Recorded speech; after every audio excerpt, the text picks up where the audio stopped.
گرامی وقار، آج کی محفل پاک میں رسول پاک صلی اللہ تعالی علیہ وسلم کی میلاد سے مناسبت ان محافل میں ہمارا موضوع سخن ہوگا، کون دیتا ہے دینے کو منہ چاہیے، کون دیتا ہے دینے کو منہ چاہیے، دینے والا ہے سچا ہمارا نبی۔ عزیزان گرامی وقار، جود و سخا، فیاضی، عطائی، یہ انسان کی اعلیٰ خصال میں سے ہے، سب سے اعلیٰ اخلاق میں سے ہے۔ بخالت، کنجوسی کا اپوزٹ ہے جود و سخا، جس کو آپ کہیں بڑا سخی آدمی ہے، بڑا غنی آدمی ہے، بڑا فیاض آدمی ہے۔ دنیا کے سارے سخاوت کرنے والوں کو ایک پلے پر رکھیں، وہ رسول پاک صلی اللہ تعالی علیہ وسلم کی سخاوت کے ایک دستے پاک کا مقابلہ نہیں کر سکتے۔ رسول پاک صلی اللہ تعالی علیہ وسلم اللہ رب العزت کے بعد پوری کائنات میں سب سے زیادہ اجود الاجودین ہیں، یعنی سب سے زیادہ سخاوت کرنے والے ہیں۔ اور یقیناً آپ کی یہ صفت صرف آپ کی ظاہری حیات تک نہیں بلکہ صبح قیامت تک جاری رہے گی۔ نبی کونین صلی اللہ تعالی علیہ وسلم سخی ہیں، تھے اور قیامت تک رہیں گے۔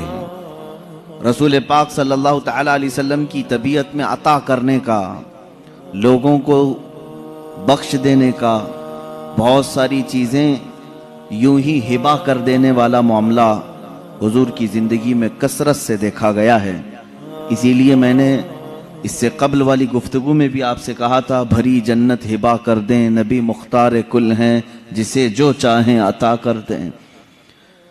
صحابہ اکرام رضوان اللہ تعالی علیہ مجمعین نے حضور صلی اللہ تعالی علیہ وسلم کے جود و سخا کو روایت کیا ہے، کتابوں میں لکھا ہے، حدیثیں بیان کی گئی ہیں۔ بخاری شریف کی حدیث ہے، اللہ کے نبی صلی اللہ تعالی علیہ وسلم کے پاس جب کبھی کوئی سائل آتا، کوئی کسی چیز کی حاجت لے کر آتا، رسول پاک صلی اللہ تعالی علیہ وسلم نے کبھی بھی اس کے لیے لا کا لفظ استعمال نہیں فرمایا، جس کا مطلب ہوتا نہیں، یعنی میں تجھے یہ نہیں دے سکتا، ایسا کبھی حضور نے نہیں فرمایا۔ مانگنے والوں نے ہر طرح کی چیزیں مانگی ہوں گی، اور دینے والے رسول نے کبھی نہ نہیں کہا، اور نہ کہنا میرے رسول پاک صلی اللہ تعالی علیہ وسلم کی عادت نہیں۔ حضور اکرم صلی اللہ تعالی علیہ وسلم کے پاس لوگوں کے مانگنے کا جو انداز ہمیں کتابوں میں ملتا ہے، وہ صرف پیسے مانگنے کا اور مال مانگنے کا نہیں۔ ہمارے ہاں دنیا میں ہم اور آپ سخی بنیں گے اگر کن چیزوں میں؟ جو مال ہمارے پاس ہے یہ دے کر کے ہی سخی کہلائیں گے۔ آپ کے پاس پیسے زیادہ تھے، آپ بانٹ رہے ہیں، سخی کہلائیں گے۔ آپ کی سخاوت کے لیے یہاں دنیا میں صرف آپ کے پیسوں کا ہی اثر دکھتا ہے۔ آپ پیسے کسی کو دے رہے ہیں، یا چلیں اس کی بجائے آپ راشن بانٹ رہے ہیں تو سخی ہو گئے، یا چلیں اس کے علاوہ آپ اپنی جائیداد دے رہے ہیں کسی کو تو سخی ہو گئے۔ اس کے علاوہ کیا دے سکو گے؟ رسول پاک صلی اللہ تعالی علیہ وسلم کے پاس مانگنے والے صرف جائیداد یا صرف مال یا حصی چیزیں نہیں، بلکہ مانگنے والے اپنی بیماریوں کی شفا بھی مانگتے تھے۔ اللہ کے نبی صلی اللہ تعالی علیہ وسلم وہ بھی دے رہے ہیں۔ کسی نے اولاد مانگی، یہ ہمارے اور آپ کے اختیار میں نہیں ہے، لیکن رسول نے اس کے لیے دعا کی، اولاد بھی ملی۔ تو یہ سخاوت دنیا میں ہم میں سے کون کر سکتا ہے؟ کوئی آئے اگر بچہ مانگنے کے لیے، اولاد مانگنے کے لیے، تم یہی کہو گے کہ مال ہے میرے پاس، مال دے دیتا ہوں، اولاد دینا میرا کام نہیں۔ رسول پاک صلی اللہ تعالی علیہ وسلم کے پاس جن لوگوں نے ان چیزوں کا سوال کیا، حضور نے انہیں نہ نہیں کہا، ان کے لیے دعائیں فرمائی۔ کئی ایسے صحابہ ہیں جنہوں نے اپنے ان چیزوں کا سوال کیا ہے جس کا براہ راست اللہ سے تعلق ہے، لیکن رسول کریم صلی اللہ تعالی علیہ وسلم نے نہ نہیں فرمایا۔ یہ اس بات کی دلیل ہے کہ دینے والا حقیقی مالک اللہ ہی ہے، لیکن رسول کے دروازے سے عطا کرتا ہے۔ ایک صحابی، یہ ترمذی شریف کی حدیث ہے، وہ آئے حضور پاک صلی اللہ تعالی علیہ وسلم کی بارگاہ میں، اپنی آنکھوں کا نابینا تھے، آنکھوں کی شکایت لے کر کے آئے۔ حضور اکرم صلی اللہ تعالی علیہ وسلم سے عرض کرنے لگے میرے آنے جانے میں بڑی دقت ہوتی ہے، میں نمازوں کے لیے آ نہیں سکتا اور آنکھ میری بینا نہیں ہے جس کی وجہ سے بڑی مشکلیں ہیں۔ حضور پاک صلی اللہ تعالی علیہ وسلم نے انہیں مسجد میں 2 رکعت نماز ادا کرنے کا حکم دیا اور فرمایا جا اللہ رب العزت کی بارگاہ میں یوں عرض کر کہ اے اللہ میں تیرے نبی کے واسطے سے تجھ سے آنکھ مانگ رہا ہوں۔ وہ صحابی نے کہا میں نے ایسے ہی کہا جیسے رسول نے فرمایا تھا، مسجد کے دروازے سے باہر نہیں نکلا تھا کہ میری آنکھیں روشن ہو چکی تھیں۔ اب یہ آنکھ دینا بھی اللہ کے حبیب صلی اللہ تعالی علیہ وسلم کے اختیار میں ہے۔ میرے عزیزو، حقیقی عطا کرنے والا مالک اللہ ہی ہے، لیکن رب تبارک و تعالی مسبب الاسباب ہے، پوری کائنات کو اس نے اسباب میں رکھا ہے۔ اگر کوئی تم سے یہ کہتا ہے یہ تو شرک ہے کسی اور سے مانگنا، اللہ ہی سے مانگنا چاہیے، اللہ ہی دیتا ہے۔ میرے عزیز، اللہ رب العزت کا دستور یہ ہے وہ کسی بھی چیز کا محتاج نہیں۔ وہ چاہتا تو براہ راست تم کو آسمان سے اتار دیتا، ماں اور باپ کے ہونے کی ضرورت کیوں پیش آئی تمہارے؟ وہ اللہ تعالیٰ پوری کائنات کو اسباب میں رکھا ہے۔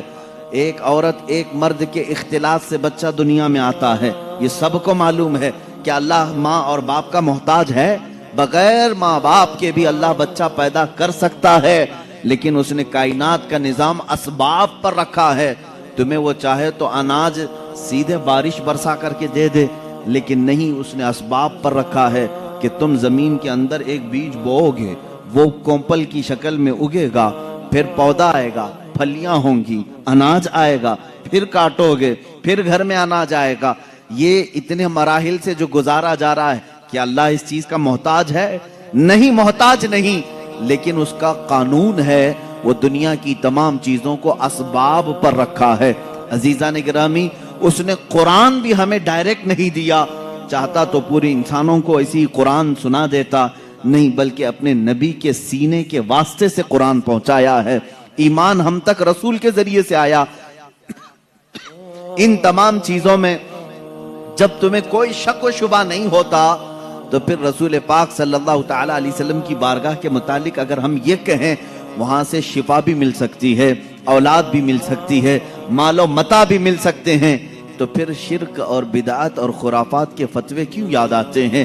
یہاں پر بھی یہی فارمولے پہ عمل کرو، دینے والا حقیقی مالک اللہ ہی ہے، لیکن جس طرح وہ بارش برسانے کے لیے فرشتہ رکھا ہے، ہوا چلانے کے لیے فرشتے رکھا ہے، پوری کائنات کو رزق تقسیم کرنے کے لیے اپنا محبوب کیوں نہیں رکھے گا؟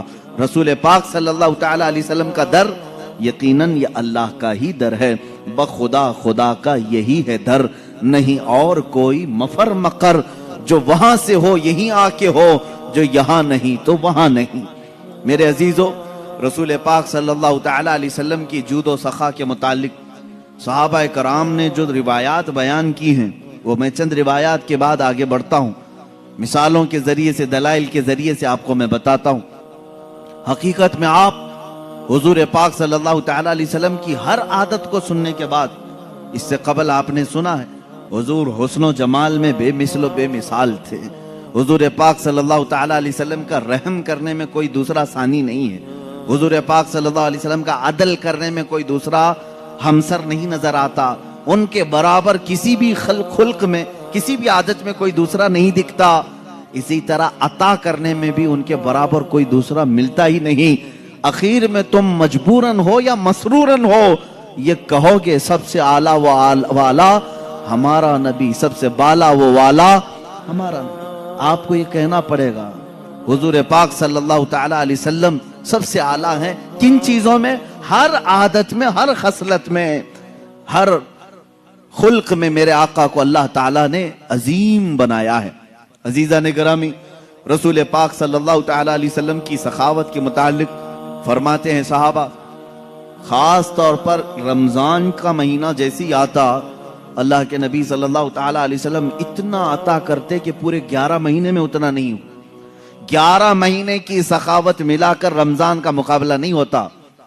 ایک بار بحرین سے حضرت علا الحضرمی رضی اللہ تعالیٰ عنہ وہاں کے گورنر تھے، بحرین سے انہوں نے 1,00,000 درہم حضور کے تحفے میں پیش کیے. 1,00,000 درہم بہت بڑی قیمت ہوتی ہے. آج کے اعتبار سے 100 کروڑ کے اوپر چلے جائیں. وہ چاندی کے درہم ہوا کرتے تھے. ان کی مالیت، ان کی قیمت بہت زیادہ ہوا کرتی. حضور پاک صلی اللہ تعالی علیہ وسلم کی بارگاہ میں وہ 1,00,000 درہم آئے. صحابہ فرماتے ہیں حضور اکرم صلی اللہ تعالی علیہ وسلم نے مسجد نبوی کی فرش پر وہ سب بکھیر دیا اور بیٹھے رہے، یہاں تک کہ پورا دن حضور صلی اللہ تعالی علیہ وسلم ان اشرفیوں کے پاس، ان درہموں کے پاس بیٹھے رہے. مدینے والوں کو آواز دیا جاتا رہا. لوگ اپنی اپنی حاجتوں کے مطابق آتے تھے، اپنے تھیلے بھر بھر کر لے جاتے تھے. یہاں تک کہ حضرت عباس رضی اللہ تعالیٰ عنہ آئے. حدیث میں ہے انہوں نے اتنا جمع کیا کہ وہ اٹھا کر لے جا نہیں سک رہے تھے، اٹھا نہیں پا رہے تھے. حضور پاک صلی اللہ تعالیٰ علیہ وسلم سے وہ یہ کہنے لگے کہ یا رسول اللہ صلی اللہ علیہ وسلم، کسی سے کہہ دیں کہ یہ میرا بوجھ اٹھا دیں، اور اگر کوئی نہیں اٹھا سکتا تو آپ ہی اٹھا کر کے دے دیں. یہ تھا حضور اکرم صلی اللہ تعالیٰ علیہ وسلم کے عطا کرنے کا انداز. یہاں تک کہ مغرب سے پہلے وہ 1,00,000 درہم پورے مدینے میں خیرات ہو چکے تھے. 1,00,000 درہم رسول پاک صلی اللہ تعالیٰ علیہ وسلم نے پورے عطا کر دیے، پورے عطا کر دیے. میرے عزیزو، بانٹنے والا اس زمانے میں جتنا بھی ہو، ہم میں سے کوئی ہو، لیکن سخاوت کے اس اعلیٰ مقام کے ایک چھوٹے سے حد تک ہم نہیں پہنچ سکتے. ہم اپنا پہلے دیکھیں، اس کے بعد. اور حکم بھی یہی ہے. لیکن رسول پاک صلی اللہ تعالی علیہ وسلم ایک مرتبہ آپ کے پاس 10 اشرفیاں آئیں، سونے کی اشرفیاں، اور ان میں سے 6 تقسیم ہو گئی، 4 ابھی نہیں تقسیم ہوئی تھی. حضرت عائشہ صدیقہ رضی اللہ تعالیٰ عنہ فرماتی ہیں وہ 4 گھر میں تھیں تو رات بھر حضور پاک صلی اللہ علیہ وسلم آرام ہی نہیں کی، صبح تک جاگتے رہے. حضرت عائشہ فرماتی ہیں میں نے عرض کیا یا رسول اللہ صلی اللہ تعالیٰ علیہ وسلم، اگر یہ بھی تقسیم کرنا ہے تو صبح کوئی نہ کوئی حاجت مند آ جائے گا، اسے تقسیم کر دیں. حضور اکرم صلی اللہ تعالیٰ علیہ وسلم فرماتے ہیں عائشہ مجھے ڈر لگتا ہے کہیں صبح ہونے سے پہلے میری موت نہ آ جائے اور میرے گھر میں یہ 4 درہم پڑے رہ جائیں. یہ اللہ کے نبی صلی اللہ تعالیٰ علیہ وسلم کے عطا کرنے والا معاملہ تھا. ایک بار حضرت عائشہ صدیقہ رضی اللہ تعالیٰ عنہ فرماتی ہیں یہ آخری زمانہ ہے میرے آقا صلی اللہ علیہ وسلم کا. گھر میں تشریف لائے اور ارشاد فرمانے لگے میری ازواج مطہرات میں سے جس کے پاس بھی سونا یا چاندی ہے، اگر وہ چاہے تو اللہ کی بارگاہ میں صدقہ کر دے. اپنی بیویوں کے سونے چاندی کو خیرات صدقہ کرنے کے لیے حضور اکرم صلی اللہ علیہ وسلم نے فرمایا. میرے عزیزو، یہ فرض اور واجب نہیں آپ کے اوپر، لیکن میں میرے نبی کی سخاوت آج عرض کر رہا ہوں، سخاوت عرض کر رہا ہوں. ازواج مطہرات نے پوچھا یا رسول اللہ صلی اللہ تعالی علیہ وسلم، کیا آج سے آپ کی بیویوں پر سونا چاندی پہننا حرام ہو گیا؟ کیا ہم گھروں میں سونا چاندی نہیں رکھ سکتی؟ جواب سنیں، میرے آقا صلی اللہ علیہ وسلم ارشاد فرماتے ہیں یقیناً تم رکھ بھی سکتی ہو، پہن بھی سکتی ہو. سونا اور چاندی زیورات تمہارے لیے حلال ہیں، رکھ بھی سکتی ہو، پہن بھی سکتی ہو، مگر تمہارے شوہر محمد صلی اللہ تعالی علیہ وسلم اپنے متعلق فرماتے ہیں میرا یہ ارادہ ہے، میری یہ تمنا ہے کہ میں دیکھ رہا ہوں میرا آخری وقت آ چکا ہے، میں اپنے رب کے حضور جانے والا ہوں، تو میری یہ تمنا ہے کہ میں اس حال میں اللہ سے ملاقات نہ کروں کہ دنیا میں میرے گھر میں سونا اور چاندی پڑا ہوا. میں سونے اور چاندی کا مالک بن کر کے اللہ کی بارگاہ میں نہیں جانا چاہتا، میں فقیرانہ زندگی میں اللہ کی حضور حاضر ہونا پسند کرتا ہوں. یہ رسول کریم صلی اللہ تعالی علیہ وسلم کے وہ اخلاق کریمانہ ہیں. عزیزان گرامی وقار، پوری زندگی پاک آپ دیکھیں، مال سے محبت میرے آقا صلی اللہ علیہ وسلم نے نہیں فرمائی. ہاں آپ کے لیے قدر ضرورت، بلکہ آپ زندگی میں اسلام کی روش پر چلتے ہوئے کروڑوں کما لیں، اسلام اس کو ناجائز نہیں کہتا، لیکن اگر تمہارے اوپر مال کی محبت کا غلبہ آ گیا، وہ غالب آ گیا، تو یہیں سے تمہاری بربادی کے بھی دن شروع ہو جاتے ہیں. کبھی ایسا اگر دل میں آنے لگ جائے کہ مال پورا میرے پاس ہے، زکوٰۃ نکالوں کہ نہیں نکالوں، سمجھ جانا کہ مال نے تمہارے دل پر غلبہ کر لیا ہے. تمہارے پاس 100 روپے تھے، 5 روپے کوئی سوال کرنے والا آ گیا تھا، تمہارے دل میں یہ خیال آنے لگ جائے 5 اس کو دوں یا نہ دوں، تو سمجھ لو کہ غلبہ تمہارے دل پر مال کا آ گیا ہے. 95 پر پھر تم یعنی کانے نہیں ہو، قناعت نہیں کر رہے ہو، صبر نہیں ہے تمہیں. 5 کے جانے پر بھی صبر دل میں نہیں آ رہا ہے، تو سمجھ لو کہ دل میں محبت مال کے غلبہ پا چکا ہے. یہیں سے برائیوں کے اثرات شروع ہوتے ہیں. جس دنیا کی اور جس مال کی مذمت شریعت میں آئی ہے وہ ہر مال کی نہیں ہے. آپ کماؤ، خوب کماؤ، لیکن ایسے ہی جیسے سمندر میں کشتی تیرتی ہے. سمندر میں کشتی تیرتی ہے، جب تک کشتی پانی کے اوپر چل رہی ہے اس کی زندگی ہے، اس کی بقا ہے. لیکن پانی اگر کشتی کے اندر آ گیا تو پانی میں وہ کشتی غرق ہو جاتی ہے، ڈوب جاتی ہے. تم دنیا میں رہو، مال جتنا چاہے کما لو، لیکن تمہارے اندر دنیا آ گئی تو ڈوب جاؤ گے، غرق ہو جاؤ گے. اب یہ کیسے پتا چلے گا کہ میرے اندر دنیا بھر گئی ہے یا نہیں بھری؟ یہ تمہارے اٹھنے والے ہاتھ ہی بتائیں گے، یہ تمہارے دینے والے ہاتھ ہی بتائیں گے کہ جب ضرورت مند تمہارے پاس آتا ہے تو تمہارے پاس مال ہونے کے باوجود تم اسے دینے کا خیال کرتے ہو یا نہیں کرتے ہو. اگر کچھ بھی دینے کا خیال آیا ہے، اللہ کا شکر بجا لاؤ کہ اللہ نے تمہارے دل کو دنیا کی محبت سے پاک رکھا ہے، تم عطا کرنے والوں میں سے ہو. اور قیامت کے دن لوگوں کو دینے والا اور بانٹنے والا اللہ کا محبوب کہلائے گا، اللہ رب العزت کا وہ محبوب ہوگا، کیونکہ عطا کرنا اللہ کی صفت ہے، اور اس صفت پر جو دنیا میں عمل کرتا رہے گا وہ اللہ کا حبیب کہلائے گا. قیامت کے دن وہ پاکوں میں اور انعام پانے والوں میں شمار ہوگا.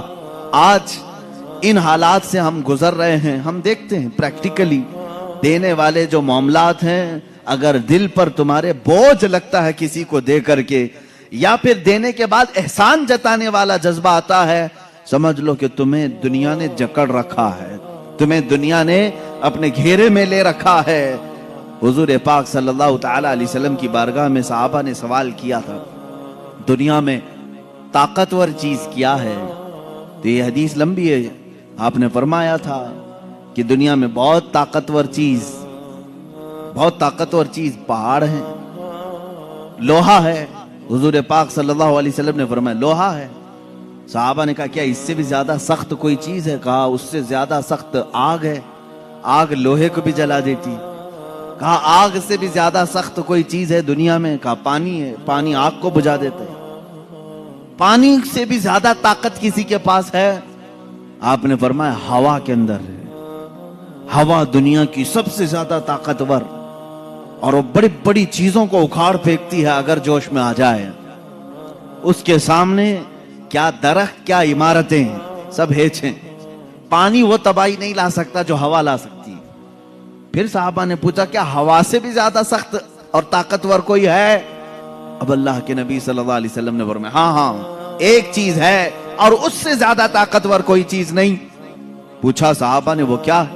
حضور پاک صلی اللہ تعالی علیہ وسلم فرماتے ہیں ہواؤں سے زیادہ طاقتور وہ ہاتھ ہے کہ اس سے دے تو دوسرے کو خبر نہ ہو.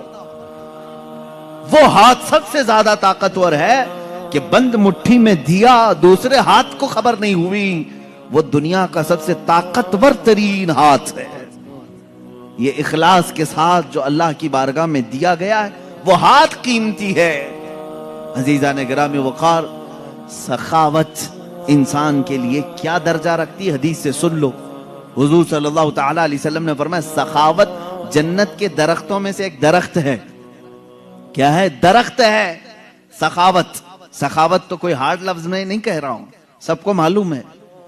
دینے والے آدمی کو، اس کو دانی آپ کہتے ہو اپنی زبان میں، بہت دانی ہے، دیالو ہے یا فیاض ہے یا سخی ہے. سخاوت جنت کے درختوں میں سے ایک درخت ہے، اور اس کی شاخیں دنیا میں پھیلی ہوئی ہیں. یہ حدیث ہے. حضور صلی اللہ علیہ وسلم فرماتے ہیں اب دنیا میں جس نے اس کی شاخ پکڑ لی، جو دنیا میں سخاوت کیا، گویا کہ اس درخت کی شاخ کو اس نے پکڑ لیا. میرے آقا فرماتے ہیں یہ شاخ اسے اپنی جڑ تک جنت میں لے جائے گی.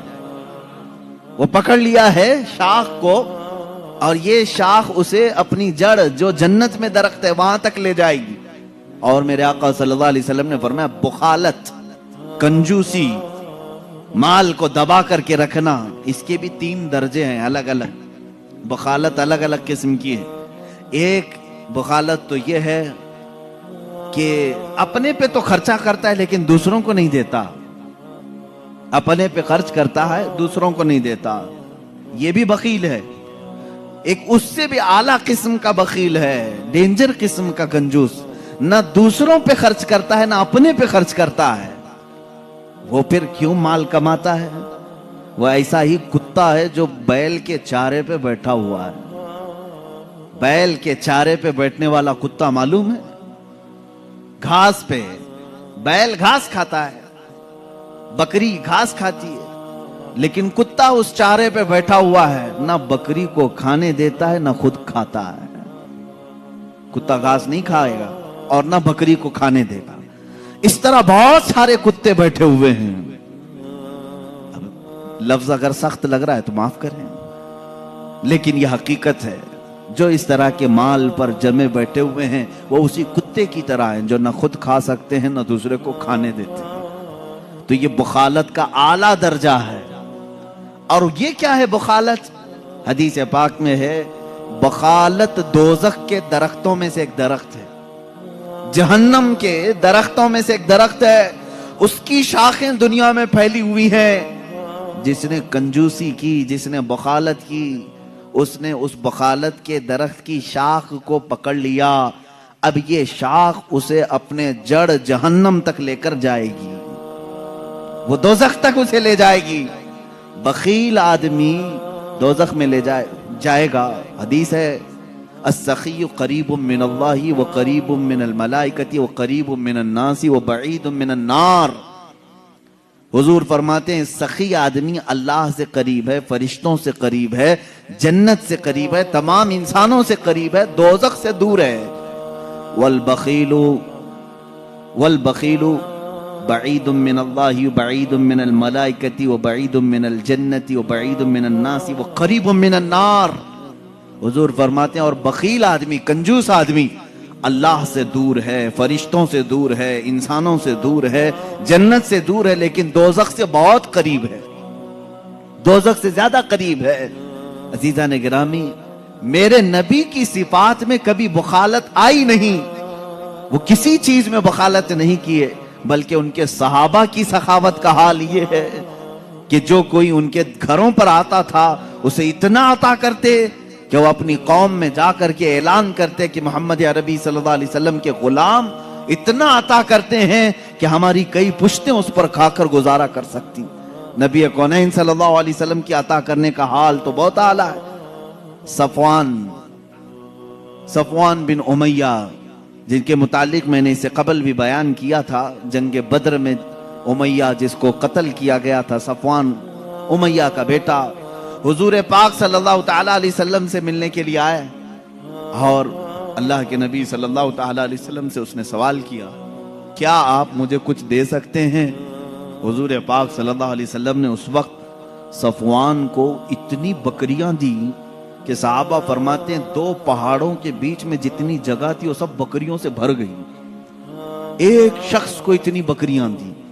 اب وہ جا کر کے مکہ میں، وہ اسلام قبول کر چکے تھے بعد میں، وہ صحابی رسول، اپنی پوری قوم کو بتایا اے لوگوں بھلائی چاہتے ہو تو اسلام میں آؤ، اس لیے کہ رسول اتنا دیتے ہیں کہ تمہاری 7 پشتیں گزار لیں گی۔ محمد صلی اللہ علیہ وسلم اتنا دیتے ہیں کہ تمہاری 7 پشتیں کھا کر آرام سے گزارا کریں گی۔ حضور اکرم صلی اللہ تعالیٰ علیہ وسلم کی زندگی پاک میں جب کبھی کسی نے آپ سے کسی چیز کا سوال کیا اور اگر اس وقت آپ کے پاس نہ رہا مال تو کیا حضور منع کر کے کل کے لیے ٹال دیتے؟ صحابی رسول فرماتے، حضرت عمر فاروق رضی اللہ تعالیٰ عنہ بھی مجلس میں حاضر ہیں، ایک مرتبہ 90,000 درہم آئے حضور کے پاس، 90,000 درہم بانٹتے رہے سب ختم ہو گئے۔ ایک عورت تاخیر سے آئی، اس نے کہا یا رسول اللہ صلی اللہ علیہ وسلم میں مدینے کی غریب عورت ہوں، سنا ہے آج مال بانٹا جا رہا ہے، مال تقسیم کیا جا رہا ہے، مجھے بھی کچھ عطا کریں۔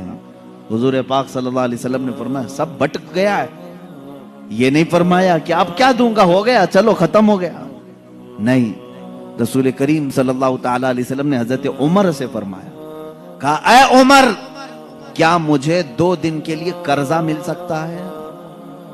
قرض میں کچھ درہم مل سکتے ہیں؟ رسول پاک صلی اللہ تعالی علیہ وسلم نے ایک شخص سے قرض لیا، قرض لے کر کے اس خاتون کو جتنی ضرورت تھی وہ پورا مال دیا، اور قرض خواہ سے کہا کہ تیرا ذمہ میرے اوپر ہے، میں تیرا قرض ادا کروں گا۔ ایک مرتبہ نہیں، کئی مرتبہ ایسے معاملات آئے ہیں۔ اللہ کے نبی صلی اللہ تعالی علیہ وسلم کے پاس اگر کوئی اس حال میں آیا کہ آپ کے پاس کچھ نہیں ہو، آپ نے قرض لیا اور اسے نہ نہیں کہا، نہ کہنا میرے رسول کی عادت ہی نہیں۔ حضور پاک صلی اللہ تعالی علیہ وسلم نے اسے عطا کیا۔ حضرت ابو ہریرہ رضی اللہ تعالیٰ عنہ کا حال سنیں۔ سیدنا ابو ہریرہ یہ وہ صحابی ہیں جو اصحاب صفہ میں سے تھے۔ اصحاب صفہ ان صحابہ کو کہتے ہیں جو اپنا گھر بار سب چھوڑ کر کے بارگاہ رسول میں رہتے تھے۔ مسجد نبوی سے لگ کر کے ایک کٹا تھا جس پر ایک چھوٹی سی چھت بنائی گئی تھی چھپر کی، اس کے نیچے 70 صحابہ رہتے تھے۔ ان کا گھر بھی وہی تھا، ان کی کل جہاں وہی تھی۔ ان کا کھانا پینا کیا تھا؟ حضور پاک صلی اللہ تعالی علیہ وسلم کی بارگاہ میں کچھ بھی صدقہ آ جائے تو یہی 70 صحابہ کو حضور پیش کر دیتے۔ حضور صدقہ نہیں استعمال فرماتے۔ حضرت ابو ہریرہ فرماتے ہیں ایک مرتبہ ایسا ہوا کہ 2 دن تک کھانے کو کچھ آیا ہی نہیں، کچھ نہیں ملا۔ حضرت ابو ہریرہ کہتے ہیں میں مسجد سے باہر نکل آیا روڈ پر، یعنی راستے پر، میں یہ دیکھنے کے لیے کہ حضور اگر باہر نکلیں گے تو پیٹ کو کچھ راحت مل جائے گی۔ کیسی راحت؟ کھانے کی نہیں۔ حضرت ابو ہریرہ فرماتے ہیں صحابہ کا معمول یہ تھا اگر شدت کی بھوک لگتی تو کیا کرتے تھے جانتے ہیں؟ چہرے رسول کو دیکھتے تھے۔ حضرت ابو ہریرہ کہتے ہیں حضور کو دیکھنے سے بھوک کا اثر کم ہوتا تھا۔ میں انتظار میں کھڑا رہا، رسول پاک صلی اللہ تعالی علیہ وسلم تشریف لائے، جلوہ جہاں آرا کی زیارت کروں اور پیٹ کے درد یعنی بھوک کی شدت کو کم کروں۔ کہتے ہیں میری خواہش ہی ہوئی تھی کہ میرے آقا اپنے دروازے سے باہر تشریف لائے۔ حضرت ابو ہریرہ دوڑتے ہوئے گئے، کہتے ہیں میں جھک گیا تھا بھوک کی وجہ سے۔ اللہ کے نبی صلی اللہ تعالی علیہ وسلم نے پوچھا ان سے ابو ہریرہ اس دوپہر کے وقت کس چیز نے تجھے باہر نکالا؟ کون سی چیز تجھے باہر لے آئی؟ حضرت ابو ہریرہ کے اپنے پیٹ کی طرف اشارہ کر کے کہنے لگے یا رسول اللہ صلی اللہ علیہ وسلم بھوک ہے، بھوک ہے۔ حضور اکرم صلی اللہ تعالی علیہ وسلم مسکرائے۔ حضرت ابو ہریرہ فرماتے ہیں اللہ کے نبی صلی اللہ علیہ وسلم نے اپنا جبہ اٹھایا اور دکھایا تو اس پر 2 پتھر بندھے ہوئے تھے۔ حضرت ابو ہریرہ نے پوچھا یا رسول اللہ صلی اللہ علیہ وسلم یہ کس کے لیے؟ میرے آقا صلی اللہ علیہ وسلم نے فرمایا ابو ہریرہ پچھلے 3 دن سے میرے گھر میں بھی فاقہ ہی ہے لیکن اس پر بھی مسکراہٹ ہے، شکوہ و شکایت نہیں۔ فاقہ تو میرے آقا کا شوق تھا، ورنہ وہ مالک و مختار رسول ہیں، ان کے لیے دسترخوان جنت سے اتارے جائیں۔ فاقہ میرے آقا کا شوق تھا۔ حضور پاک صلی اللہ تعالی علیہ وسلم جب یہ کہتے ہیں تو حضرت ابو ہریرہ نے کہا ان کے گھر میں 3 دن سے فاقہ ہے، میں تو 2 دن سے بھوکا تھا، اب کیا کہوں؟ لیکن یہاں پر بھی نہ کہنا میرے آقا کی عادت نہیں۔ ابو ہریرہ سے کہا چلو تمہارا کچھ نہ کچھ انتظام کریں گے۔ لے کر کے راستے سے چلے تو حضرت ابو بکر و عمر بھی مل گئے، وہ دونوں بھی بھوکے تھے، وہ بھی بھوک کی وجہ سے ہی باہر نکلے تھے۔ حضور صلی اللہ تعالی علیہ وسلم ان ساتھیوں کو لے کر سیدھے ابو ایوب انصاری کے مکان پر آئے، میزبان رسول تھے۔ اللہ کے نبی صلی اللہ تعالی علیہ وسلم ان کے گھر پر اکثر جایا کرتے تھے۔ وہ کتنے خوش نصیب صحابہ ہیں جن کے گھر کائنات کا آقا آتا ہو۔ حضور صلی اللہ تعالی علیہ وسلم خود تشریف لے آتے۔ حضرت ابو ایوب انصاری گھر پر تھے، دیکھا حضور پاک تشریف لائے۔ حضور نے خود پوچھا کہ ابو ایوب گھر میں کھانے کا کچھ ہے؟ انہوں نے کہا اے اللہ کے نبی صلی اللہ تعالی علیہ وسلم پکا تو کچھ ہے نہیں، آپ حکم فرما دیں تو ایک بکری کا بچہ ہے اسے ذبح کر دوں۔ حضور اکرم صلی اللہ علیہ وسلم نے حکم فرمایا، بکری ذبح ہو گئی۔ اب یہاں پر دیکھیں، یہ صحابہ حضور کے ساتھ دسترخوان پر ہیں، بکری ذبح ہوئی صحابی رسول کے گھر میں۔ حضرت ابو ایوب یہ کبھی نہیں سوچتے تھے ایک ہی بچی ہے وہ بھی مہمان آ گئے، بلکہ وہ جب بھی حضور تشریف لاتے وجد میں آتے تھے، اپنی خاتون سے کہتے تھے کہ آج میری کامیابی کا دن ہے، آج ہمارے اوج ہیں، آج ہمارے مقدر جاگے ہوئے ہیں۔ حضرت ابو ایوب کے گھر کھانے سالن بنا گوشت کا۔ حضرت ابو ہریرہ فرماتے ہیں کہ گوشت کے سالن کے انتظار میں ہم تھے، کافی بھوکے تھے، بھوک کتنی لگی ہوئی تھی، لیکن دسترخوان پر جب سالن بن کر کے آیا، میرے عزیزو یہ رسول پاک کا وہ گھرانہ ہے جو پوری کائنات کو نوازتا ہے، لیکن خود اللہ کے حبیب صلی اللہ تعالی علیہ وسلم نے سادگی کو پسند فرمایا ہے۔ یہ آپ کا فقر تھا۔ دسترخوان پر سالن آیا، حضرت ابو ہریرہ اس وقت تک یہ سوچتے تھے شاید میرے سے زیادہ بھوکا کوئی نہیں ہوگا، میرے سے زیادہ کوئی بھوکا نہیں رہے گا۔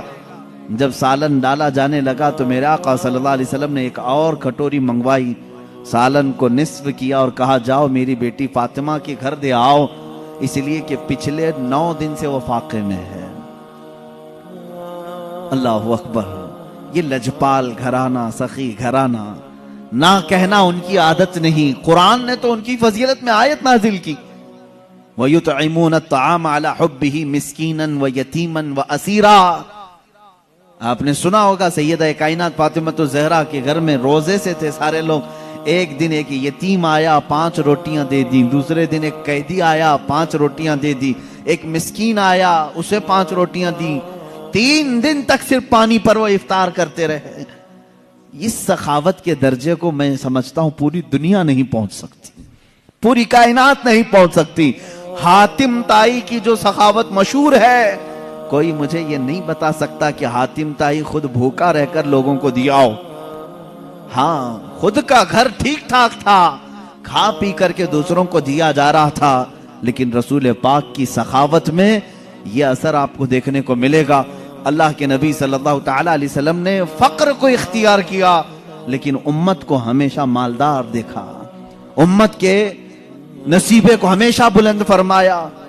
جو نہ بھولا ہم غریبوں کو رضا، یاد اس کی اپنی عادت کیجیے۔ میرے عزیزو، بعض لوگوں کو یہ غلط فہمی نہ ہو جائے، رسول پاک صلی اللہ تعالی علیہ وسلم اگر مالک و مختار تھے تو پیوند لگا لباس کیوں پہنتے تھے؟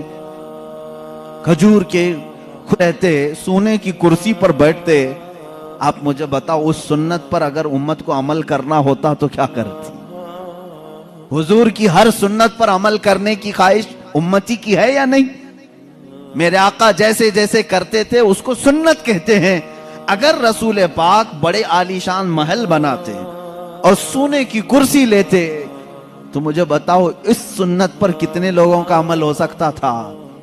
حضور کی پوری زندگی ایسی عادتیں ہیں کہ بغیر چھت والا غریب بھی میرے آقا کی سنت پر عمل کر سکتا ہے۔ حضور کی سنتوں پر عمل کرنا ہر امت کے لیے آسان ہے، اسی لیے میرے آقا صلی اللہ تعالی علیہ وسلم نے ہائی پروفائل کی زندگی اختیار نہیں کی، کیونکہ امت پر دشوار نہ ہو، امت میری اداؤں پہ اور سنتوں پہ عمل کرنے میں دشواری محسوس نہ کرے۔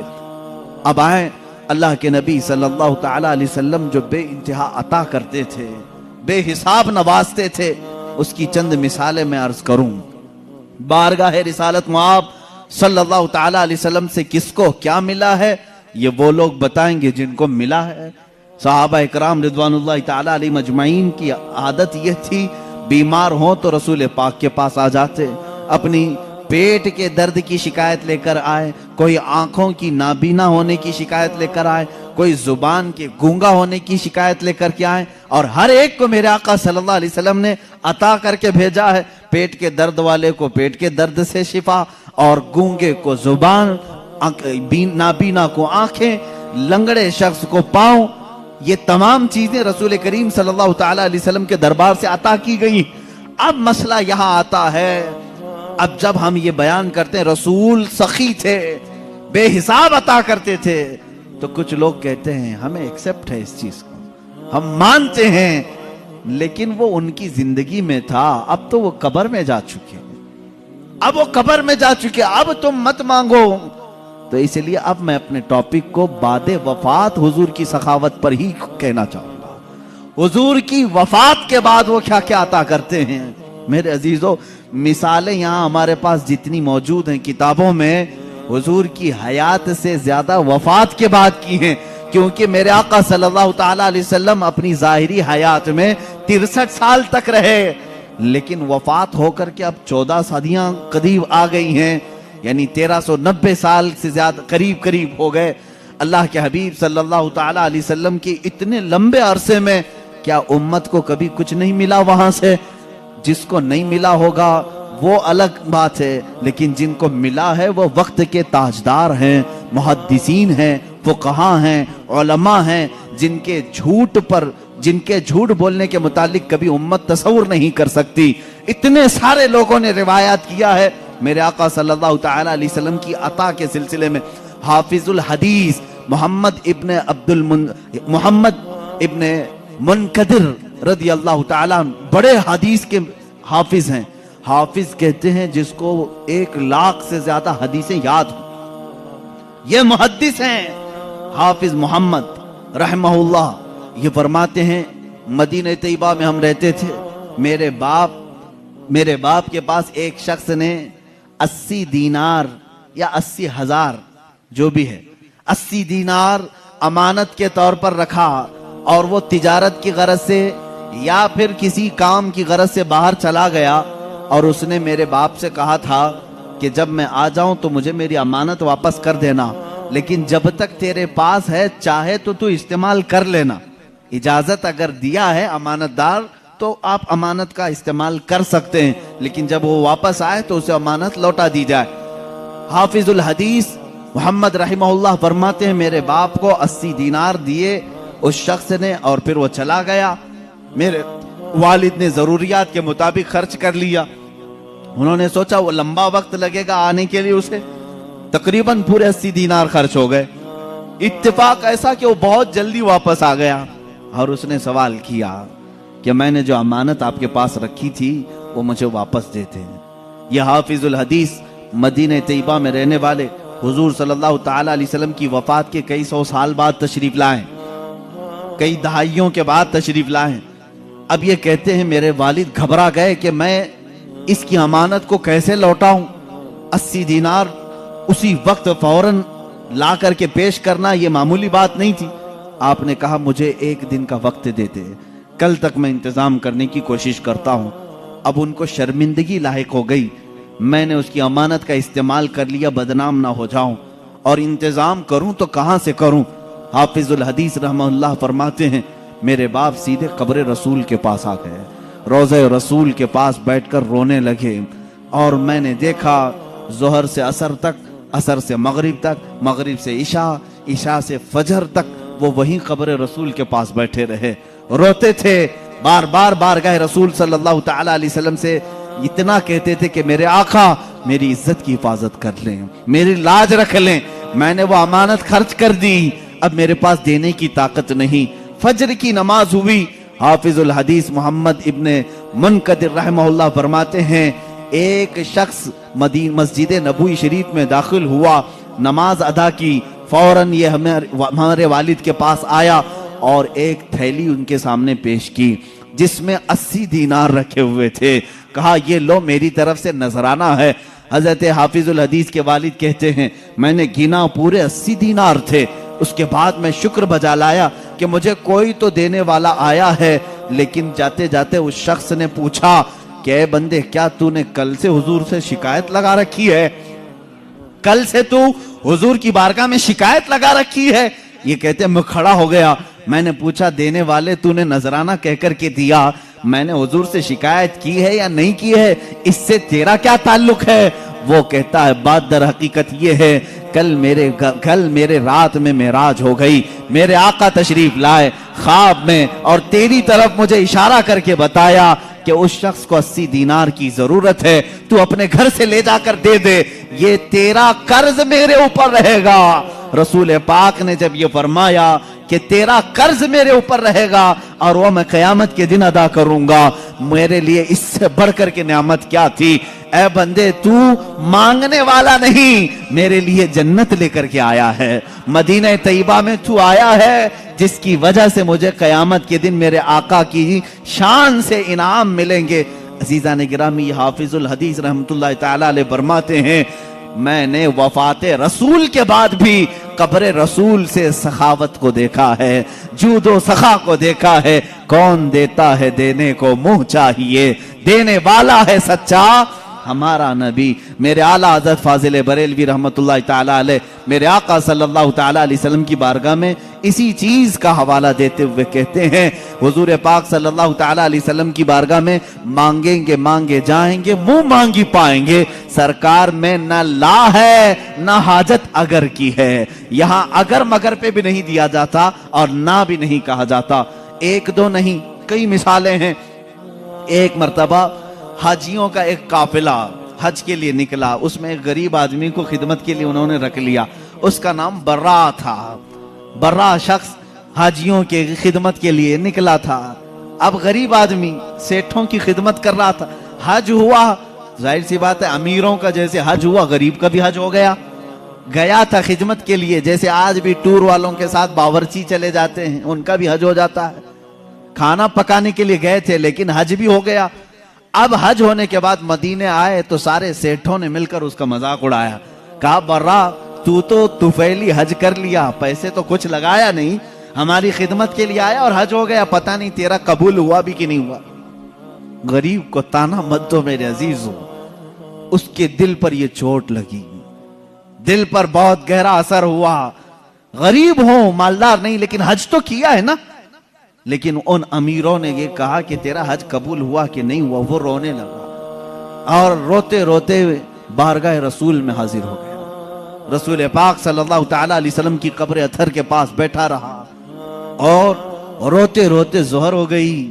اس نے کہا آقا، آپ کی امت کے غریب کو لوگوں نے چھیڑا ہے، کیا آپ کا غریب بے سہارا بے کس بے یارو مددگار رہے گا؟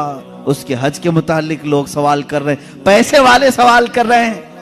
دنیا نے دیکھا قبر رسول صلی اللہ تعالی علیہ وسلم کے کنارے سے ایک چٹھی برآمد ہوئی جس پہ لکھا ہوا تھا برا بریء من النار وقبل الحج، برا جہنم سے آزاد ہے، اس کا حج قبول ہو چکا ہے۔ جو لوگ بیان کیے انہوں نے دیکھا، لیکن کسی کو یہ نہیں خبر کہ یہ چٹھی آئی کہاں سے۔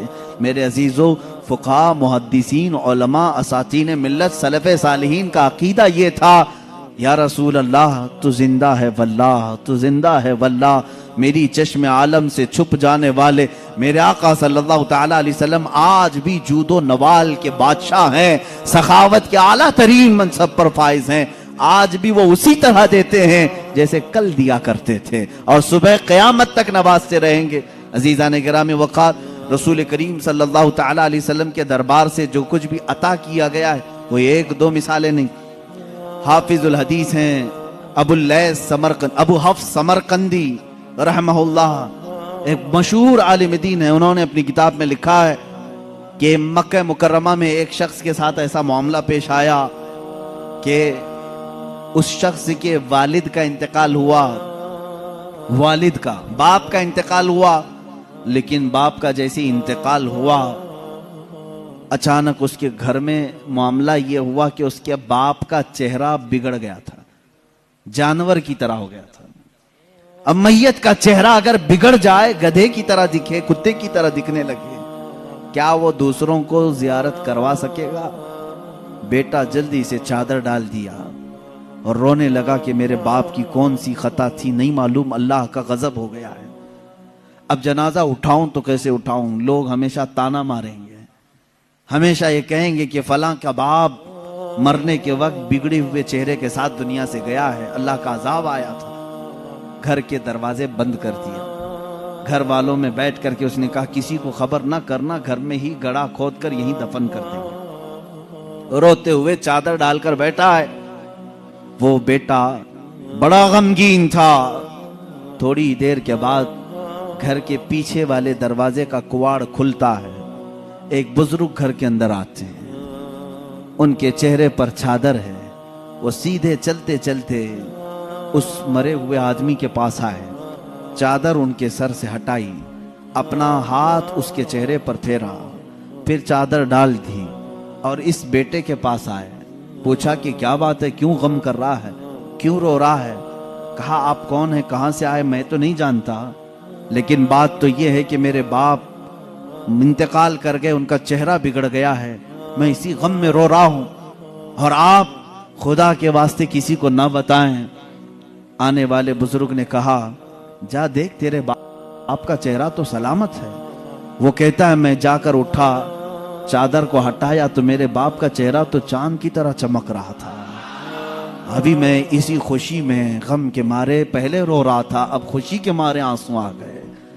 اے اللہ، تو نے میرے باپ کی عزت رکھی، میرے گھر کی عزت رکھی، میں ابھی اسی خوشی کے آنسوؤں میں تھا۔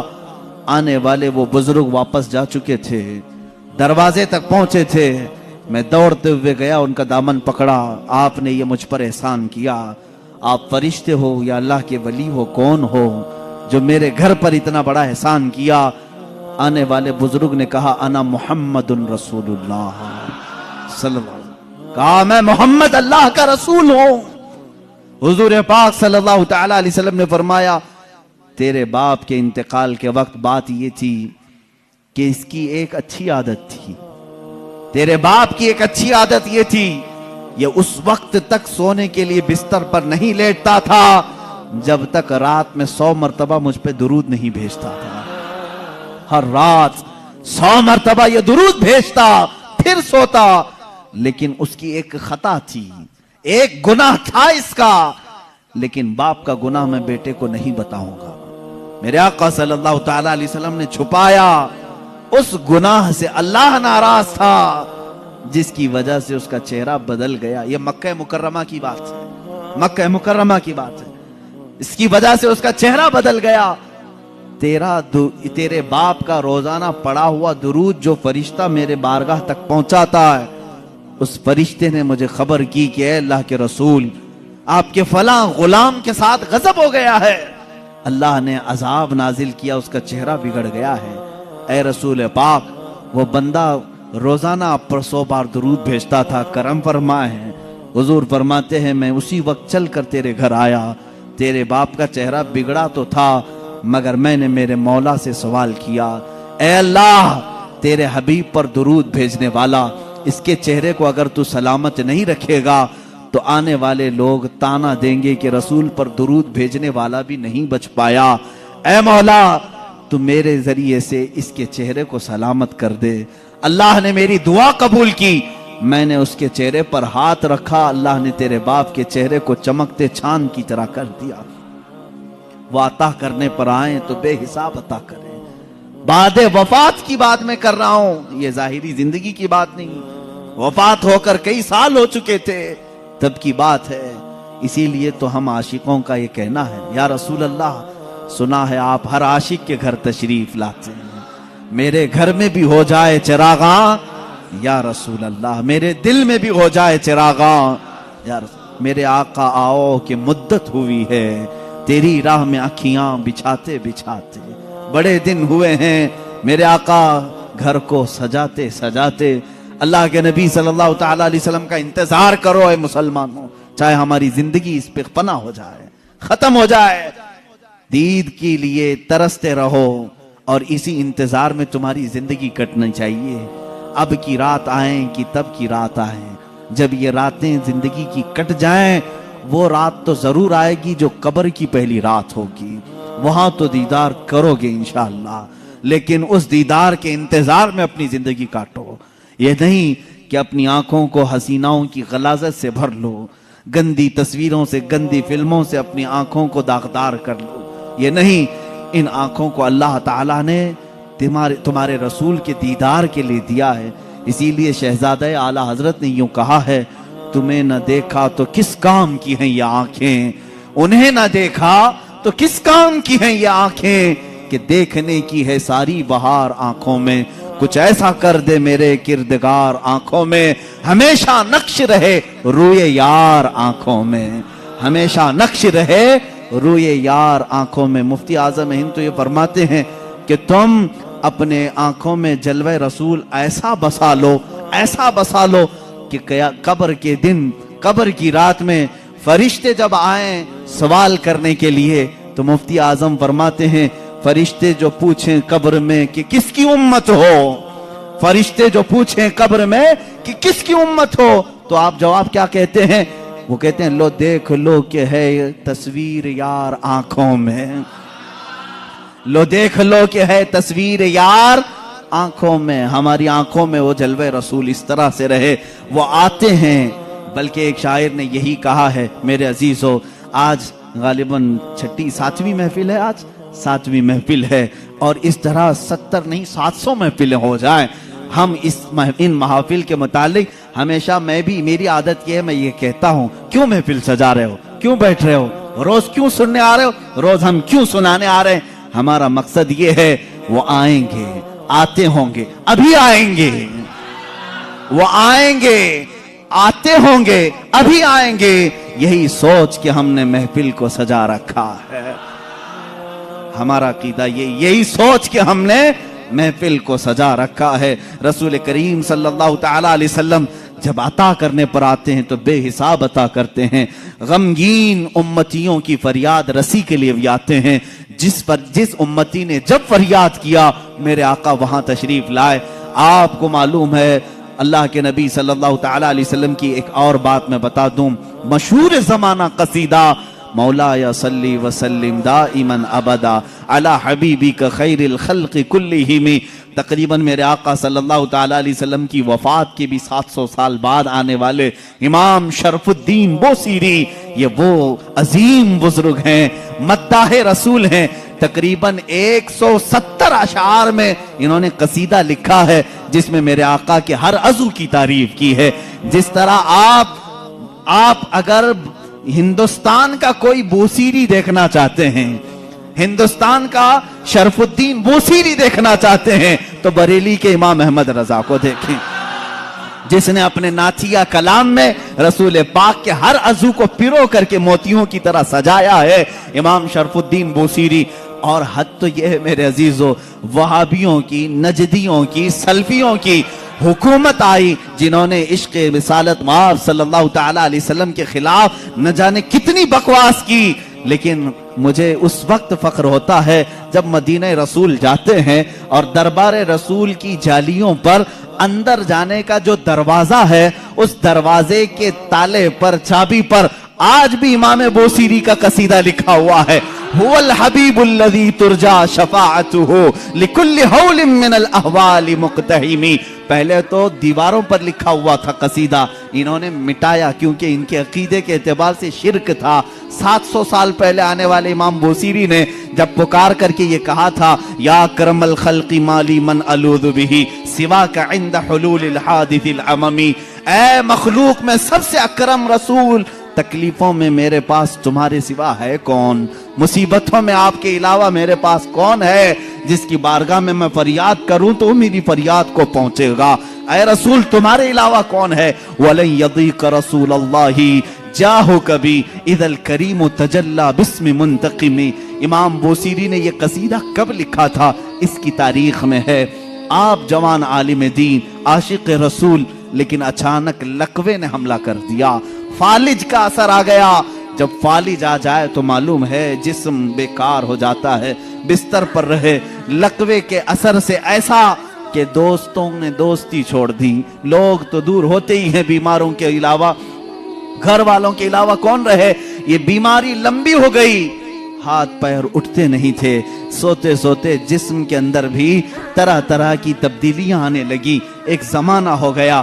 ایسے بیماروں کے جب آنسو نکلتے ہیں تو سیدھے مدینے پہنچ جاتے ہیں، جن کا دنیا میں کوئی طبیب بھی نہیں، جن کا دنیا میں کوئی غم کی داستان سننے والا نہیں، جن کی دنیا میں کوئی بولی سننے والا نہیں، ایسے غریب اگر سناتے ہیں تو صرف مصطفیٰ کو سناتے ہیں، اس لیے کہ عاشقوں نے یہی کہا یا رسول اللہ نہ کوئی عمل ہے سنانے کے قابل، نہ منہ ہے تمہارے دکھانے کے قابل، لگاتے ہیں اس کو بھی سینے سے آقا جو ہوتا نہیں منہ لگانے کے قابل، میرے آقا اس کو بھی سینے سے لگاتے ہیں، اس غریب کی بپتا بھی سنتے ہیں۔ امام بوسیری نے لکھنا شروع کیا، امن تذکر جیران بدی سلمی مزجت دمعا جرا من مقلت بدمی ام حبت الريع من تلقاء كاظمة او اومض البرق في الظلماء من اظمی۔ یہ قصیدہ لکھتے لکھتے لکھتے لکھتے آنسوؤں کی لڑیاں اتنی کہ بستر نم ہو گیا، آنکھیں لگ گئیں، بیداری کے عالم میں لکھ رہے تھے، آنکھیں لگ گئی، نیند آ گئی۔ اور اس وقت خواب میں میرے آقا تشریف لائے، کہا اے بوسیری کیا تو نے مجھے یاد کیا ہے؟ جب بھی امتی درد دل سے یاد کرے میرے آقا تشریف لاتے ہیں۔ امام شرف الدین بوسیری لکھ رہے تھے قصیدہ کہاں سے؟ الحمدللہ منشی الخلق من عدمی ثم الصلاة علی المختار فی القدمی۔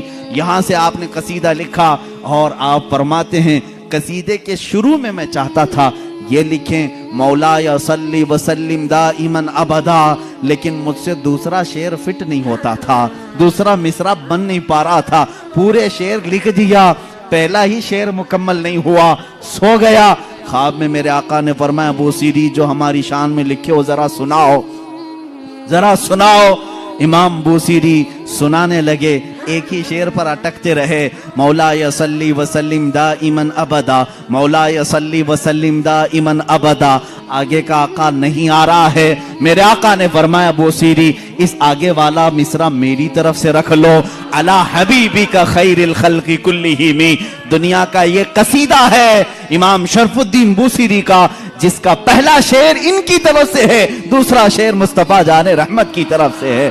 قصیدہ سنایا تو سنایا، میرے آقا صلی اللہ تعالی علیہ وسلم نے انعام کے طور پر اپنی پہنی ہوئی چادر انہیں دے دیا، کہا بوسیری یہ میری طرف سے انعام ہے، اور ان کے جسم پر اپنا ہاتھ پھیرا، کہا اللہ تجھے شفا عطا کرے۔ امام بوسیری کہتے ہیں خواب تو بڑا اچھا تھا، خواب میں کون کیا نہیں دیکھتا ہے۔ صبح ہوئی لیکن میرے عزیزو جس نے رسول کو دیکھا اس نے حقیقت میں دیکھا۔ اللہ کے نبی فرماتے ہیں فَإِنَّهُ لَا يَتَمَثَّلُ بِيَ الشَّيْطَانِ، اس لیے کہ شیطان میری صورت میں آ ہی نہیں سکتا۔ جس نے رسول کو دیکھا اس نے حقیقت میں دیکھا۔ امام بوسیری فرماتے ہیں صبح اٹھا تو بھینی بھینی خوشبوئیں گھر میں تھی، مہکی مہکی ہوائیں تھی، میں نے سوچا خواب تو خواب ہوتا ہے، لیکن جب میں نے گود میں دیکھا تو رات میں عطا کی ہوئی چادر بھی موجود تھی، وہ چادر بھی موجود تھی، اور اس کے بعد اٹھنے کی کوشش کیا تو میں دیکھ رہا ہوں ہاتھ بھی سلامت، پیر بھی سلامت، جسم بھی سلامت، نہ کوئی لقوہ ہے نہ کوئی فالج ہے، یہ رسول پاک کا دربار ہے جس کو امام عشق و محبت اعلی حضرت نے فرمایا میرے کریم سے گر قطرہ کسی نے مانگا، میرے کریم سے گر قطرہ کسی نے مانگا، دریا بہا دیے ہیں دریا بہا دیے ہیں، کون دیتا ہے دینے کو منہ چاہیے، دینے والا ہے سچا۔ میرے عزیزو کسی کی جے وجے کیوں پکاریں، کیا غرض ہم کو، ہمیں کافی ہے سید اپنا نعرہ، مانگیں گے مانگے جائیں گے، منہ مانگی پائیں گے، سرکار میں نہ لا ہے نہ حاجت اگر کی ہے، واہ کیا جود و کرم ہے شہ بتہا تیرا، نہیں سنتا ہی نہیں مانگنے والا تیرا۔ ہمارے پاس جب اتنے سارے اشعار ہیں تو دوسروں کے ہاں در در کی ٹھوکریں کیوں کھائیں، ہم ادھر ادھر کی ٹھوکریں کیوں کھائیں، پھر کے گلی گلی تباہ ٹھوکریں سب کی کھائی کیوں، دل کو جو عقل دے خدا۔ تقریباً اعلی حضرت یاد کیے جائیں گے، صبح قیامت تک سنیوں میں اعلی حضرت کو یاد کیا جائے گا۔ بریلی کے امام نے ہی ہمیں رستہ مدینے کا دکھایا ہے، ہر مصیبت میں مانگو رسول پاک سے، ہر بے کسی کے عالم میں پکارو اسی رسول کو۔ ہرے بریلی کے امام نے ہمیں نمازوں کے بعد سلام میں بھی یہی سکھایا ہے، جب سلام میں پیش کرو تو یوں ہی کہو یا رسول اللہ تم ہو حفیظ و مغیث، کیا ہے وہ دشمن خبیث، کہا ہے یقین کے ساتھ تم ہو حفیظ و مغیث، کیا ہے وہ دشمن خبیث، تم ہو تو پھر خوف کیا، تم پہ کروڑوں درود۔ اعلی حضرت نے ہمیں یہی سکھایا ہے، کس سے مانگنا چاہیے، رسول پاک سے۔ یہاں مانگنا شرک نہیں، جو رسول پاک کے پاس مانگا وہ اللہ سمجھ کر کے نہیں مانگ رہا ہے، بلکہ اللہ والا سمجھ کر مانگ رہا ہے، اللہ کا عطا کرنے والا رسول سمجھ کر کے مانگ رہا ہے۔ ہم تو سلام میں بھی یہی پیش کرتے ہیں میرے آقا صلی اللہ تعالی علیہ وسلم کی بارگاہ میں کہ آقا آپ ہی ہمارا سہارا ہیں، آپ ہی ہمارے بے کسی کے وقت مددگار ہیں۔ آؤ سعادت الدارین کی ایک روایت میں تمہارے سامنے پیش کرتا ہوں اور میں سمیٹتا ہوں گفتگو کو، کون دیتا ہے دینے کو منہ چاہیے، یہی ہمارا عنوان سخن ہے۔ تقریباً 400 سال کے بعد کی بات ہے، میرے آقا صلی اللہ تعالی علیہ وسلم کی وفات کے 400 سال کے بعد بڑی حکایت، یہ حکایت روح فرسا ہے، بالکل روح کو جھنجھوڑتی ہے، ہماری امیدوں کو اور قریب کرتی ہے بارگاہ مصطفیٰ سے۔ فرماتے ہیں راوی کہ ایک شہر میں ایک ایسا آدمی تھا، مفلس تھا لیکن قرضے لیتا تھا لوگوں سے۔ ایک آدمی سے اس نے قرضہ لیا تھا، اب کھایا پیا ختم ہو گیا، پیسے نہیں تھے، قرضہ مانگنے والے آ گئے۔ قرضوں میں ڈوبے ہوئے لوگ بھی سنو، جس کا کوئی نہیں اس کا میرا آقا ہے۔ وہ شخص قرضے تو لیا تھا لیکن دے نہیں پا رہا تھا۔ اب جو قرض خواہ آدمی ہے اس نے دھمکیاں دی، نہیں دیا، اس کے بعد اس نے مقدمہ کر دیا قاضی کے پاس، کورٹ میں طلب ہوا۔ کورٹ میں جانے کے بعد قاضی صاحب نے پوچھا کہ اس کا تیرے اوپر قرضہ ہے؟ کہا ہاں ہے۔ کب ادا کرے گا؟ کہا دیکھ رہا ہوں۔ کہاں سے ادا کرے گا؟ ہے ہی نہیں کچھ بھی۔ قاضی نے کہا کل تک کی تجھے مہلت دیتا ہوں، اگر تو نہیں ادا کیا تو تجھے جیل میں ڈال دوں گا، جا کہیں سے بھی لے کر کیا اور اس کا قرضہ ادا کر۔ اس نے بہت ریکویسٹ کیا مجھے اور لمبا ٹائم دے، میرے چھوٹے بچے ہیں، بیوی ہیں، کون دیکھے گا؟ قاضی نے ایک نہیں سنی، دربار سے نکال دیا گیا۔ ایک دن کا ٹائم، ایسا شخص کہاں جائے؟ راستے میں روتے ہوئے جا رہا تھا، ایک بزرگ سے ملاقات ہوئی۔ اس بزرگ نے پوچھا کیوں رو رہے ہو؟ کہا ایسا ایسا معاملہ ہے۔ کہاں سے لاؤں؟ اس بزرگ نے کہا ایک کام کر، گھر میں جا، جب رات ہو جائے اکیلا بیٹھ، تاجدار مدینہ پر درود بھیج۔ رسول پاک صلی اللہ علیہ وسلم کو اپنے غم کی داستان سنا، کچھ نہ کچھ تو حل وہاں سے مل ہی جائے گا۔ لیکن یقین کے ساتھ وہ گیا، ڈوبتے کو تنکے کا سہارا۔ وہ گھر آیا، شام کو اپنی بیوی بچوں کو جب اس نے سنایا تو سب غمگین تھے۔ ایک دن کے بعد اگر باپ ان کا جیل میں چلا جائے، اس کا شوہر جیل میں چلا جائے تو ان کا گھر کیسے چلے؟ رات کے وقت تنہائی میں بیٹھ کر کے وہ رونے لگا، بہت رویا۔ صبح کا وقت قریب آ رہا تھا، خواب میں اسے رسول کریم صلی اللہ علیہ وسلم کی زیارت ہوئی۔ کہاں کہاں میرے آقا کو ڈھونڈو گے؟ میرے آقا نے سچ فرمایا ابغونی فی ضعفائکم، تمہارے غریبوں میں، کمزوروں میں مجھے تلاش کرو۔ رسول پاک نے خود فرمایا تمہارے غریبوں میں میں مل جاؤں۔ اللہ کے حبیب صلی اللہ علیہ وسلم نے اس سے کہا کیوں روتا ہے، کیوں غم کرتا ہے؟ اس نے کہا قاضی نے مجھے دھمکی دی ہے، کل تک اگر نہیں ادا کروں گا جیل میں ڈال دیا جائے گا، مجھے ابھی قرضے کے لیے اتنے مال کی ضرورت ہے۔ اللہ کے نبی صلی اللہ تعالی علیہ وسلم ارشاد فرماتے ہیں اے بندے ایک کام کر، شہر چلا جا، شہر میں جو بادشاہ کا وزیر ہے وہ میرا عاشق ہے، وہ میرا چاہنے والا ہے، اس سے جا کر کہہ دے تجھے جتنی ضرورت ہے وہ تجھے مال دے دے گا، وہ تجھے پیسے دے دے گا۔ اب یہ غریب آدمی ہے، وزیر کا دربار بڑا دربار، اس نے خواب میں یہ پوچھ بھی لیا آقا اگر وہ مجھ سے سوال کرے تجھے رسول پاک نے بھیجا ہے تو میں کیا دلیل میں بات کروں گا، دلیل میں کیا چیز پیش کروں گا؟ حضور پاک نے یہ تک بھی بتا دیا، فرمایا اس کا ایک راز ہے جو میرے علاوہ کوئی نہیں جانتا، میں تجھے بتاتا ہوں، اس سے جا کر کے کہہ دینا اگر وہ تجھ سے سوال کرے کہ تیرے پاس کیا دلیل ہے تجھے رسول نے بھیجا، تو اتنا ہی کہنا کہ اے وزیر روزانہ تم سونے سے پہلے، صبح سورج کے نکلنے سے پہلے 1000 بار اپنے نبی پر درود بھیجتے ہو، اور کل کی رات بھول گئے درود نہیں بھیجے، کل کی رات تم نے درود نہیں بھیجا، یہ کہہ دینا اسے۔ یہ بندہ گیا صبح اٹھ کر کے اس وزیر کے دربار میں، بڑا عالی شان دربار تھا، گیا ملاقات کا ٹائم لے کر اس وزیر سے کہا میں ایسا غریب آدمی ہوں، مقروض ہوں، مجھے مال کی ضرورت ہے، اللہ کے نبی نے تمہارے پاس بھیجا ہے۔ وہ غصے میں آیا، کہا فقیروں کی اب یہ عادت ہو گئی کہ مانگنے کے لیے اللہ کے نبی کا نام لینے لگے کہ رسول نے بھیجا۔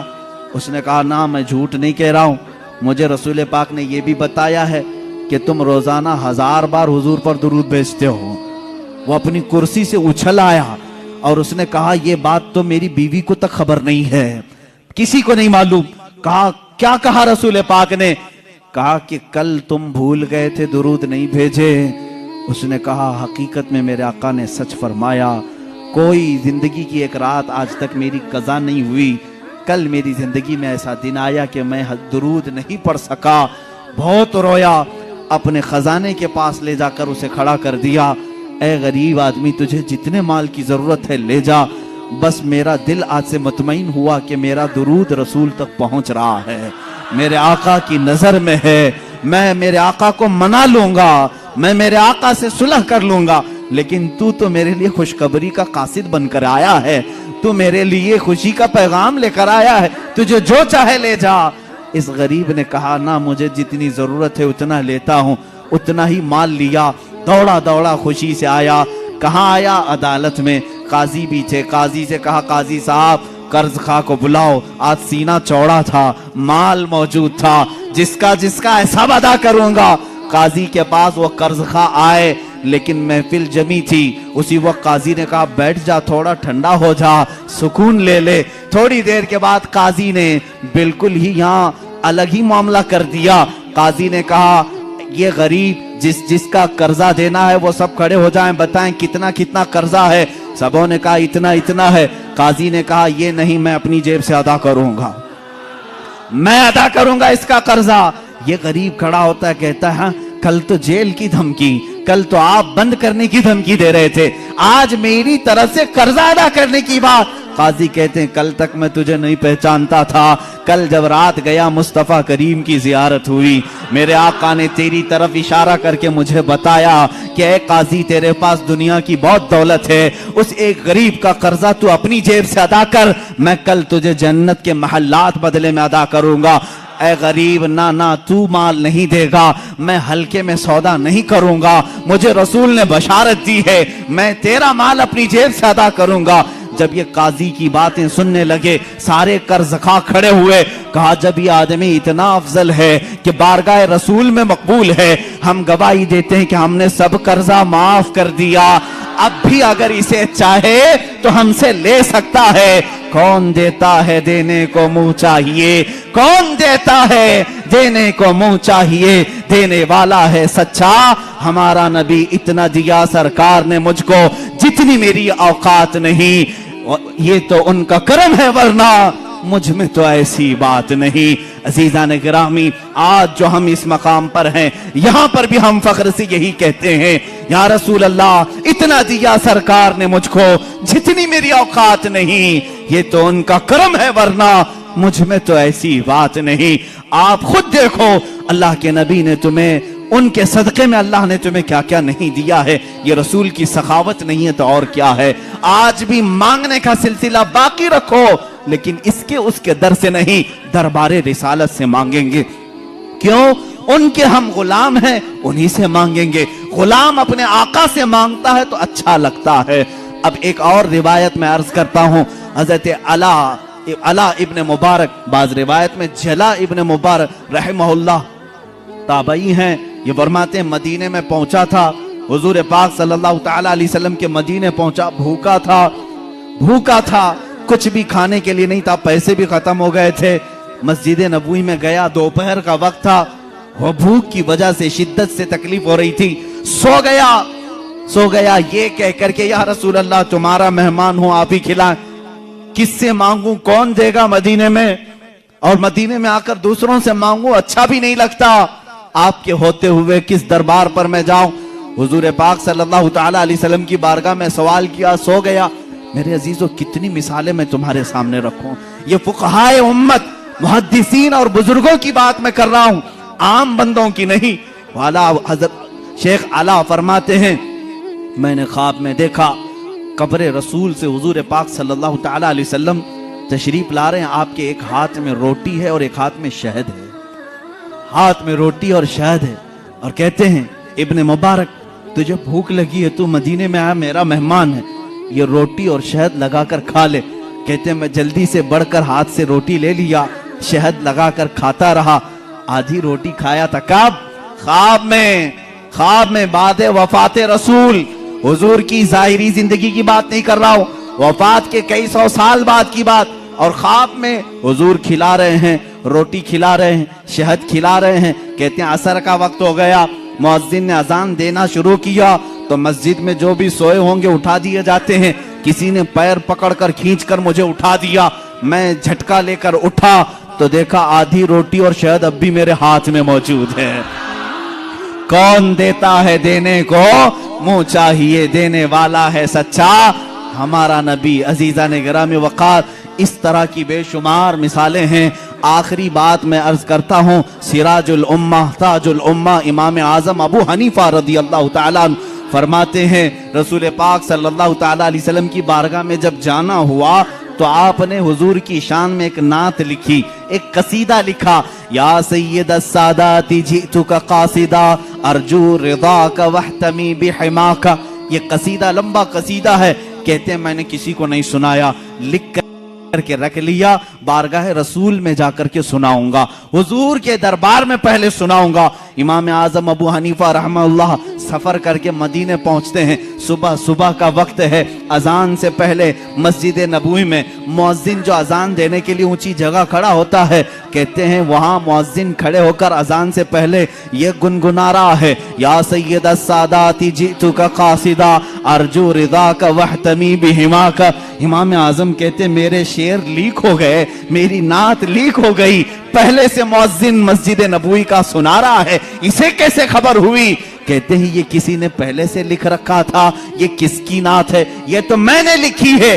جب اس نے گنگنا کر اذان دے کر اپنا اختتام کیا، نیچے آیا تو میں نے اس کا ہاتھ پکڑ لیا، پوچھا یہ تو نے قصیدہ جو تلاوت کیا یہ کہاں سے؟ یہ تیرا لکھا ہے کسی بزرگ کا لکھا ہے؟ وہ کہتا مجھے معلوم نہیں، یہ میرا لکھا نہیں، کسی بزرگ کا نہیں. کل خواب میں نے مصطفیٰ کریم صلی اللہ علیہ وسلم کو دیکھا، اللہ کے نبی صلی اللہ علیہ وسلم کی محفل سجی تھی، اس محفل میں یہ قصیدہ پڑھا جا رہا تھا کہ رسول فرما رہے تھے کل میرا ایک چاہنے والا آئے گا اور میری قبر پہ یہ سنائے گا. میں نے وہ اشعار سن لیے، یاد کیا، وہ میزنا سے آج میں نے تلاوت کی.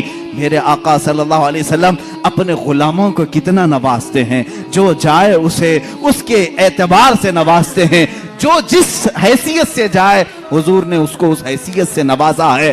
لیکن ایک شان یہ ہے میرے آقا کی، ایک شان ہے، میں اور آپ کسی کو دے دیں تو کیا کہیں گے؟ جا اللہ تیرا بھلا کرے. ہاں، بلکہ ہم یہ نہیں کہتے، دینے کے بعد یہ کہتے ہیں میاں دعا کر دینا ہمارے لیے. یہ ہے نا، فقیر کو دینے کے بعد آپ کیا کہیں گے؟ فقیر اگر تعریف کرنے لگے کتنے سخی آدمی ہیں آپ، میری مصیبتوں کے وقت کام آ گئے، آپ اتنا کہیں گے بس ٹھیک ہے آپ دعا کر دینا میرے لیے. ہماری عادت یہی ہے، دعا کر دینا میرے لیے، اللہ میری مغفرت کر دے، اللہ میری نجات کرے، یہی سب تو کہیں گے. لیکن رسول کی شان یہ ہے، آتا ہے فقیروں پہ انہیں پیار کچھ ایسا، خود بھیگ دیں اور خود کہیں منگتے کا بھلا ہو. حضور جب دیتے تھے یہ نہیں کہتے میرے لیے دعا کر، بلکہ خود اس کے لیے دعا بھی کرتے تھے، جا تجھے اللہ اور نوازے اور نوازے. سرکار دو عالم صلی اللہ تعالی علیہ وسلم کی بارگاہ میں شاعر اسلام نے سچ کہا ہے، منگتا تو ہے منگتا کوئی شاہوں میں دکھا دو، جس کو میرے سرکار سے ٹکڑا نہ ملا ہو. آتا ہے فقیروں پہ انہیں پیار کچھ ایسا، خود بھیک دیں اور خود کہیں منگتے کا بھلا ہو. عزیزان گرامی وقار، آج کی اس دردناک کیفیت میں میں ہمارا ماوا و ملجا، ہمارا مسکن اور ہمارا فریاد رس تمہیں بتانا چاہتا ہوں. تم درد کی ٹھوکریں آج کھا رہے ہو، مجبور ہو، ذلیل ہو گئے ہو، خار ہو. اس کی وجہ ہے کہ رسول پاک کے دربار میں لو لگانا چھوڑ دیا. وہ صحابہ تھے، پیر میں سوجن آ جائے تب بھی کہتے تھے واہ محمد آ، یا محمد آ، اے محمد صلی اللہ علیہ وسلم مدد کے لیے آ جائیں. ان کے پیر میں شفا یابی مل جاتی، پیر صحیح ہو جاتا. اے امت مصطفیٰ کے غیور نوجوانوں، آج میں تم سے یہ کہنا چاہوں گا، دنیا تمہیں خریدنے کی کوشش کر رہی ہے، چند سکوں میں، چند پیسوں میں. کوئی اتنا دے کر اپنا بنا لے، کوئی کچھ دے کر اپنا بنا لے، لیکن تمہاری شان یہ ہونی چاہیے مجھے جہاں سرکار سے ملتا ہے اتنا کوئی دوسرا دے ہی نہیں سکتا، اور میں بازار مصطفیٰ کا غلام ہوں. میرے آقا نے مجھے جو خرید کر کے انمول کیا ہے،